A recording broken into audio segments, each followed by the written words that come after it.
pavillon Afrique, nous avons eu droit à un SAT Event organisé par le CILS, qui est une organisation sous-régionale de l'Afrique de l'Ouest et du Sahel, qui s'occupe quand même de la gestion des questions de la sécheresse et de la désertification. Cette approche a été déclinée en un certain nombre de points qui ont été finalement aussi enrichis par les participants.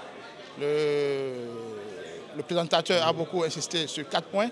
Il a parlé dans un premier temps pour aller à l'échelle, il faut d'abord faire une analyse de la situation de la dégradation des terres dans les pays. Après cette étape, il faut aller à l'étape de l'identification des mesures de gestion durable des terres adaptées aux différentes zones agroécologiques. Après ça, il faut aller maintenant à l'étape de la mise en œuvre proprement dite.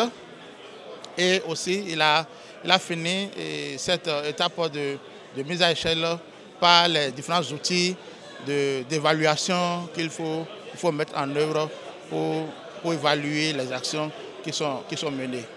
Et à travers discussions au niveau des participants, nous avons noté qu'il y a certains aspects qui devront être ajoutés. Nous avons par exemple le fait que les initiatives en cours aujourd'hui dans l'espace ne répondent qu'à un cycle de projets.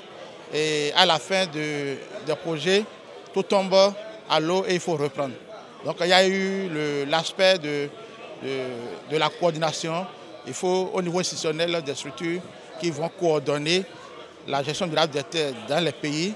Et aussi au niveau de la sous-région de l'espace, il faut aussi un leader qui va s'assurer vraiment d'une bonne coordination de tout ce qui se fait dans les pays. Parce qu'il a été noté fondamentalement que nous avons beaucoup d'outils qui sont là, aussi bien au niveau technique qu'au niveau des matériaux de formation, de vulgarisation. Il y a beaucoup de disponibles en matière de potentiel pour aller à l'échelle, mais le grand problème qui se pose, c'est un problème de coordination. C'est aussi un problème de financement des initiatives et beaucoup de mécanismes de financement non exploités qui pourront permettre de financer aussi bien le secteur privé que les agriculteurs et d'autres organisations ont été évoquées, notamment à travers le FEM, à travers le Fonds vert pour le climat, à travers la BAD. Il y a beaucoup d'instruments de financement qui pourront vraiment financer un certain nombre d'acteurs pour vraiment financer la gestion durable des terres.